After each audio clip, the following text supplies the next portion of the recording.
నేను రేవంత్ రెడ్డి అడుగుతా ఉన్నాను, కాంగ్రెస్ పార్టీ అడుగుతా ఉన్నాను, మీకు హిందువుల వద్ద అవసరం లేదా? ఎందుకంటే ఇదే బంజారాయిల్స్ లో చిన్న పెద్దమ్మ గుడి ఉండింది.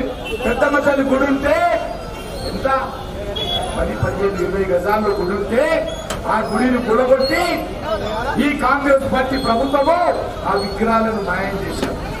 చిన్న గుడి, అనేక సంవత్సరాల నుంచి ఉన్నటువంటి గుడిని గత నెల రోజుల క్రితం విగ్రహాన్ని మాయం చేశారు. కానీ అదే మజ్లిస్ పార్టీ డిమాండ్ తో వేది పక్షంలో ఎవడప్ప జాగీరని ఈరోజు మరి ఆ రకంగా మరి ఆ యొక్క శ్మశాన్ ఘాట్కు శంషాన్ ఘాట్కు ల్యాండ్ ఇచ్చారు. అదే ఎర్రగడ్డలో శంషాన్ ఘాట్కు ల్యాండ్ ఇచ్చారు. ఏ బాబు పోనీయండి, బస్సు పోనీయండి, పోనీయండి. మీకందరికీ తెలుసు ఈరోజు శంషాన్ ఘాట్ లో మరి ఏ రకంగా మిలిటరీకి సంబంధించినటువంటి భూమి ఇస్తాం, వేరే ఎకరాలు ఎర్రగడ్డలో వేరే ఎకరాలు ఇస్తాం. కానీ గుడి 20-30 గజాల్లో ఉంటే ఆ గుడిని కూలగొడతాడు ఈ మహానుభావుడు రేవంత్ రెడ్డి. కారణమో మజ్లిస్ పార్టీకి భయపడి మజ్లిస్ పార్టీ ఈరోజు బంజారాహిల్స్ లో పెద్దమ్మ గుడి కూలగొట్టినటువంటి చరిత్ర ఈ కాంగ్రెస్ పార్టీ. విగ్రహాన్ని మాయం చేసినటువంటి అమ్మవారి విగ్రహాన్ని మాయం చేసినటువంటి చరిత్ర ఈ కాంగ్రెస్ పార్టీ. అందుకే మనం చేస్తా ఉన్నాం, ఈ రాష్ట్రంలో మార్పు రావాలంటే, ఈ హైదరాబాద్ నగరంలో మార్పు రావాలంటే ఈ రెండు పార్టీలకు పాత్ర వేయాల్సినటువంటి అవసరం ఉంది. ఈ రెండు పార్టీలకు బుద్ధి చెప్పాల్సినటువంటి అవసరం ఉంది.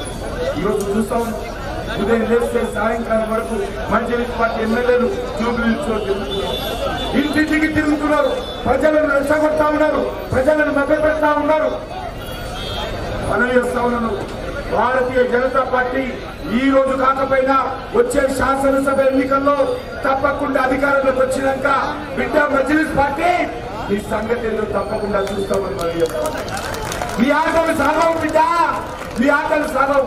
ఓవర్సీట్లకు వస్తే మంత్రులు మీ పర్మిషన్ తీసుకోవాలా? ఓవర్సీట్లో డెవలప్మెంట్ చేయాలంటే మీ అనుమతి తీసుకోవాలా? మీ జాగీరా ఈ హైదరాబాద్ అడుగుతా ఉన్నారు. మజ్లిస్ పార్టీ జాగీరా ఈ హైదరాబాద్ అడుగుతా ఉన్నారు. ఈ రోజు హైదరాబాద్ నగరంలో ఈ విషయాలలో ఖచ్చితంగా భారతీయ జనతా పార్టీ ఈ రోజు మజ్లిస్ పార్టీ గుండాయిజానికి, రౌడీజానికి వ్యతిరేకంగా పోరాటం చేస్తామని సందర్భంగా మజ్లిస్ పార్టీకి కల్పిస్తే వంగి సలాములు కొట్టేటువంటి బీఆర్ఎస్ పార్టీ, వంగి సలాములు కొట్టేటువంటి కాంగ్రెస్ పార్టీ గుర్తించారు. ప్రతి ఎన్నికల్లో కూడా బీఆర్ఎస్ నాయకులు, కాంగ్రెస్ నాయకులు ఆయా పార్టీలు టికెట్ ఇవ్వగానే సూట్ కేసులు తీసుకుని దారు సలాం పెట్టారు. ఎందుకంటే మాకు మీ ఓటు, ఎందుకంటే ఈరోజు రేవంత్ రెడ్డికి హిందువుల మీద నమ్మకం లేదు, సామాన్య ప్రజల మీద నమ్మకం లేదు, పేదల మీద నమ్మకం లేదు. ఎందుకంటే ఈ 2 సంవత్సరాలుగా ఆయన ఏమీ చేయలేదు. ఈ 2 సంవత్సరాలుగా 6 గ్యారంటీలు, 420 సబ్ గ్యారంటీలు ఇచ్చాడు.